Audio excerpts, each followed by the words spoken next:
Hello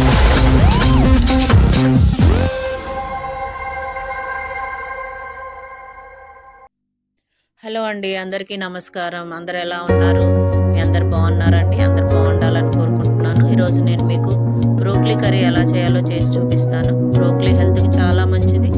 ఇది సీజన్స్లోనే దొరుకుతుందండి. ఇప్పుడు సూపర్ బజార్స్లో కూడా ఎక్కడ పడితే అక్కడ దొరికేస్తుంది. దీన్ని మనం కర్రీగా ఎలా చేసుకోవాలో చూపిస్తాను. అది మనం క్యాలీఫ్లవర్ ఎలా అయితే ఒలుచుకుంటామో అలా ఒలుచుకొని ఒక గిన్నెలోకి తీసుకోవాలండి. దాంట్లో కొద్దిగా ఉప్పు, గోరువెచ్చటి నీళ్లు పోసి మనం దాన్ని కాసేపు పక్కన పెట్టుకోవాలండి. మరి వేడి నీళ్ళు పోయొద్దు, గోరువెచ్చటి నీళ్లు పోస్తే సరిపోతుంది. ఇప్పుడు మనం ఒక చిన్న మసాలా ఒకటి తయారు చేసుకుందాము. స్టవ్ మీద కళాయి పెట్టుకొని ఒక స్పూను ధనియాలు, కొద్దిగా జీలకర్ర వేసుకోవాలి.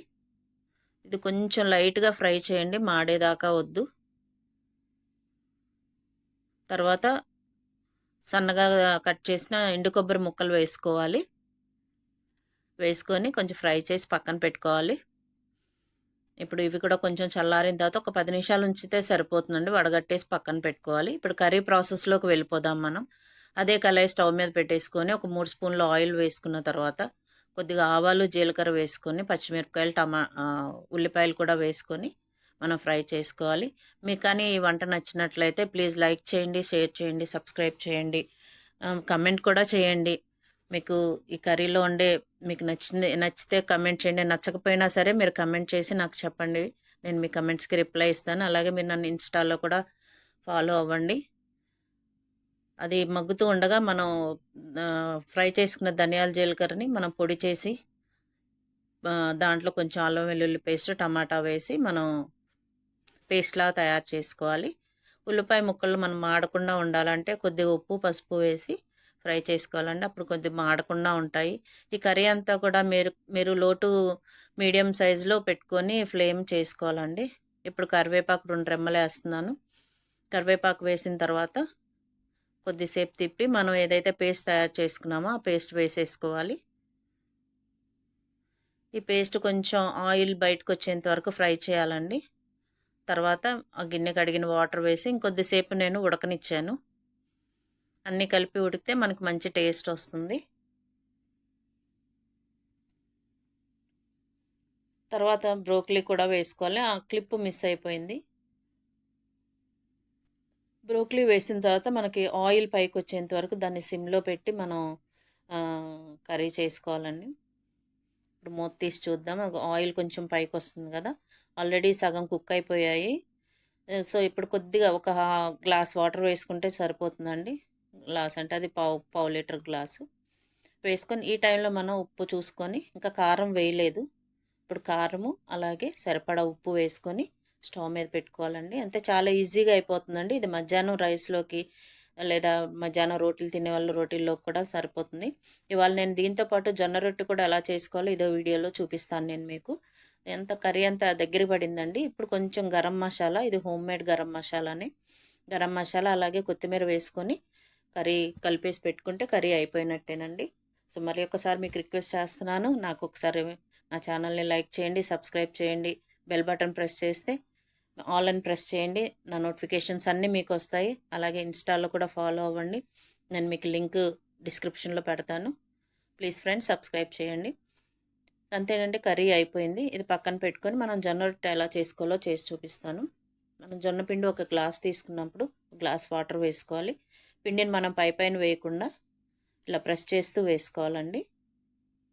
దీన్ని మనం జల్లెడ పట్టాలి. ఇది షాప్లో కొన్న పిండి, మనం ఇంట్లో పట్టించిందైనా సరే మనం జల్లెడ పట్టుకుంటే ఇలా మెత్తగా వస్తుంది. పక్కన పెట్టుకొని ఒక గిన్నె స్టవ్ మీద పెట్టుకోవాలండి. గ్లాసు పిండికి గ్లాస్ వాటర్ వేసుకోవాలి. కొద్దిగా హాఫ్ స్పూన్ ఉప్పు కూడా వేసుకోవాలి. క్లిప్ మిస్ అయిపోయింది. కొద్దిగా బాయిల్ అవుతున్నప్పుడు మనం పిండి వేసి తిప్పాలండి. అది స్టవ్ ఆఫ్ చేసేసుకొని తిప్పేసుకోండి. ఇది కొంచెం చల్లారిన తర్వాత మనం ప్లేట్లోకి వేసుకోవాలి. ప్లేట్లో వేసుకొని బాగా దాన్ని పిసకాలండి.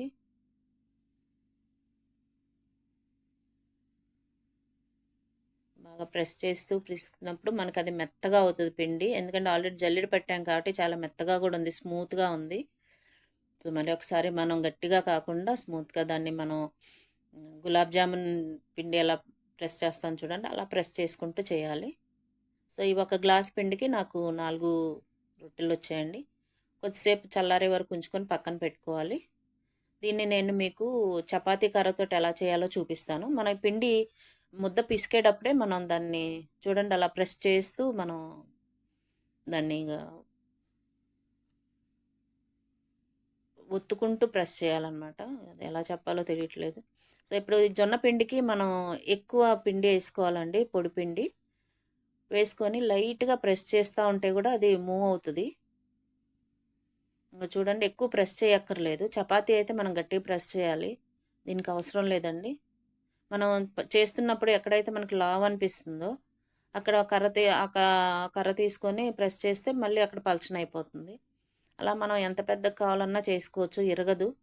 మీరు చూసారా సైడ్‌లో కూడా ఎక్కడ మనకి ఇరిగినట్టు రాలేదు. ఎడ్జెస్ కూడా స్మూత్‌గానే ఉన్నాయి. సో, అంతే అండి. ఆ రౌండొస్తే చాలు మనకి. ఇది ఐరన్ పెనం మీద వేసి నేను కాలుస్తున్నాను. నాన్ స్టిక్ కన్నా ఐరన్ మీద అయితేనే బావుంటదండి. యాక్చువల్ అయితే ఇది వాటర్ తోటి తడుపుతారు. ఒక చిన్న క్లాత్ తీసుకొని నీళ్ళల్లో తడిపి దాన్ని ఈ చపాతీ మీద ప్రెస్ చేస్తారు. నేనైతే అలా చేయలేదు. అలా కూడా చేయొచ్చు. చేయకపోయినా పర్లేదండి. దీనికి మనమేం ఆయిల్ వేయక్కర్లేదు. జస్ట్ కాల్చుకోవడమే. గ్లాస్ పిండికి 4 వచ్చాయండి. ఇద్దరు మనుషులు ఈజీగా తినేయొచ్చు. సో, బ్రోకలీ కర్రీ హెల్త్ మంచిది. అలాగే జొన్న రొట్టె కూడా హెల్త్‌కి మంచిదండి. సో, మీరు కూడా ట్రై చేయండి. మీకు నచ్చినట్టయితే లైక్ చేయండి, షేర్ చేయండి. నచ్చకపోయినా షేర్ చేయండి, కమెంట్ చేయండి. బెల్ బటన్ ప్రెస్ చేస్తే నా నోటిఫికేషన్స్ అన్నీ మీకు వస్తాయి ఫ్రెండ్స్. అంతే friends. Thank you so much for watching my channel.